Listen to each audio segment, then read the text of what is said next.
বন্ধুরা, সব জায়গাতেই এখন মোটামুটি ভারী বৃষ্টি হচ্ছে এবং এই ভারী বৃষ্টি হওয়ার কারণে জবা ফুল গাছের পাতা হলুদ হয়ে যাচ্ছে, গাছের কুড়ি আসা থমকে যাচ্ছে, গাছ বাড়া থমকে যাচ্ছে, অনেক কিছু প্রবলেম দেখা দিচ্ছে। এই জন্য আপনাদের কি করতে হবে, গাছগুলোকে সেমিসেটের নিচে রাখতে হবে। এবার ধরুন সবারই তো সেমিসেট থাকে না, সেই জন্য কি করতে হবে, সেমিসেটের সেমিসেট আছে তাকে কি করতে হবে, গাছগুলোকে এমন জায়গায় রাখতে হবে যাতে বৃষ্টির পরিমাণটা কম পায়, টবের মাটিতে যেন জলটা কম জমে।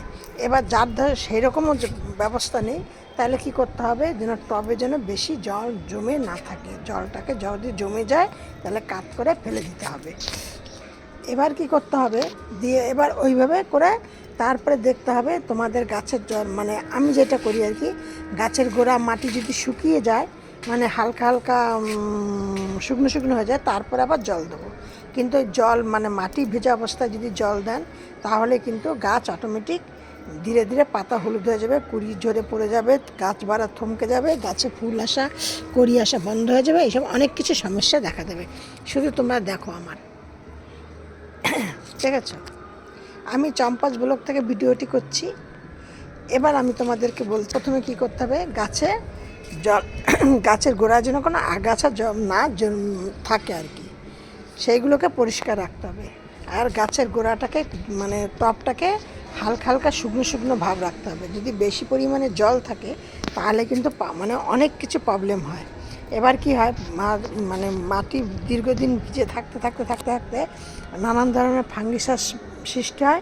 এবার তার থেকে মানে গাছের শেষ পর্যন্ত রেজাল্ট আসে, গাছটা মারা যায়। কিন্তু এই জন্য তোমাদেরকে গাছের গোড়া সবসময় পরিষ্কার রাখতে হবে, বা গাছে গোড়া যাতে টবটা যেন ভেজা না থাকে, এইগুলো তোমাদেরকে খেয়াল রাখতে হবে। এবার আমি তোমাদের সাথে যেটা শেয়ার করব সেটা হলো, দেখো আমার গাছে দেখেছো কত পরিমাণে কুড়ি রয়েছে, মানে প্রচুর পরিমাণে কুড়ি পাবে। শুধু তোমরা এইভাবেই গাছগুলোকে যত্ন করো। আর এত বৃষ্টির পরে যদি গাছকে তোমরা এইভাবে যত্ন না করো, তাহলে কিন্তু অটোমেটিক গাছ কিন্তু এমনি ঝিমিয়ে যাবে, গাছের কিন্তু পরে ঝিমিয়ে যায়। এবার তোমাদের কি করতে হবে, আমার এই ভিডিওটি তোমাদের দেখে যদি প্রথম থেকে শেষ পর্যন্ত দেখে যদি তোমাদের ভালো লাগে, তাহলে একটা লাইক কমেন্ট শেয়ার করো। আর নতুন বন্ধু হয়ে থাকলে তাদেরকে বলছি, তারা একটা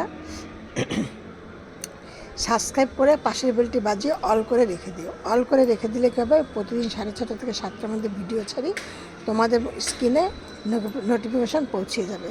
এবার নোটিফিকেশান পৌঁছে গেলে তোমরা কিছু না কিছু মানে আমি যেগুলো করে ভালো রেজাল্ট পাই, আমি সেগুলি তোমাদের সাথে শেয়ার করছি। তোমরাও কিছু জানতে পারবে, বা তোমাদের যদি কিছু জানার থাকে, মানে বলার থাকে, সেইটা কমেন্টে আমাকে জানাতে পারবে যে দিদিভাই এইটাখানটা ভুল হয়েছে, এইটা এইভাবে করো, তাহলে আরও ভালো হবে। দিয়ে নে।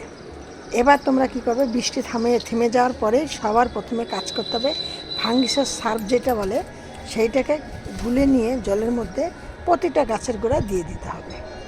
এটা কিন্তু সব ধরনের গাছের গোড়াতেই দেবে তোমাদের বাগানে। আর তা নাহলে তোমাদের যে শখের বাগানটা, সেই বাগানটা ধীরে ধীরে দেখা যাবে মানে নষ্ট হয়ে যাবে। যার জন্য প্রত্যেকটা গাছের গোড়াতেই কিন্তু তোমাদের ওই ফাঙ্গিসাইড সার্ফটা দিতে হবে। এই হলো প্রথম কথা। দ্বিতীয় কথা হলো, গাছের গোড়ায় জলের দিকটা খুব ভালো দেখতে হবে, যেন জল গাছের গোড়ায় জমে না থাকে। এবার তৃতীয় কথা হলো, দেখতে হবে গাছে যেন রোদ মানে বৃষ্টির পরে যখন রোদ উঠবে, তখনই কিন্তু ডাইরেক্ট তোমরা রোদ্রে দেবে না, মানে তাইলে কিন্তু গাছের ক্ষতি হয়ে যাবে, গাছ তখন ঝিমিয়ে যায়। তার জন্য কী করতে হবে, মানে হালকা হালকা রোদ যেখানটা পাবে সেরকম জায়গায় রাখলে ভালো হয়। এবার সবারই তো পক্ষে সমান সেরকম হয় না, যার যেমন পজিশন, যার যেমন মানে জায়গা, সেরকমভাবে রাখবে। এবার তোমাদের যেই কাজটা করতে হবে, এবার যে ম্যাজিক সারটা দেখাবো, সেই সারটা কিন্তু আপনাদের তোমাদেরকে প্রতি 10 দিন বাদে বাদে তোমাদের এই সারটা গাছের গোড়ায় ব্যবহার করতে হবে টবে। এবার আমি তোমাদেরকে এবার সেই ম্যাজিক সারটা যখন টবে মানে দেবে, তোমরা টব অনুযায়ী, টব বুঝে বুঝে সেইভাবে তোমরা এটা দেবে, ওগুলো জলটা দেবে, সারটা। এবার আমি তোমাদেরকে বলছি সারটা আমি কী দিয়ে তৈরি করি। এবার তোমাদের কি করতে হবে, আমি যেটা দিয়ে ম্যাজিক সারটা তৈরি করেছি সেই সারটা তোমাদের সাথে আমি শেয়ার করছি। প্রথমে একটা জায়গার মধ্যে কিছুটা পটাশ নিলাম, 2 চামচ পটাশ নিয়েছি। তার মধ্যে 1 মুঠো তোমাদের নিয়েছি চা পাতা যেগুলো বলে, কড়া চা পাতাও দিতে পারো, আবার মানে এমনি দোকান থেকে কেনা চা পাতাও নিতে পারো। কড়া চা পাতাটা যদি নাও তাহলে ভালো করে ধুয়ে নিয়ে তারপরে সেটা 2 মুঠো নিতে হবে, আর যদি দোকান থেকে কেনা চা পাতাটা নাও তাহলে 1 মুঠো নিতে হবে।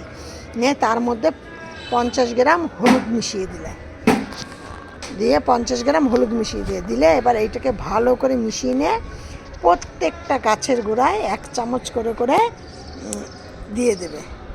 দেখবে তোমাদের গাছেও এরকম সতেজ এত সুন্দর থাকবে। দেখো আমার গাছে একটাও হলুদ পাতা নেই, দেখেছো?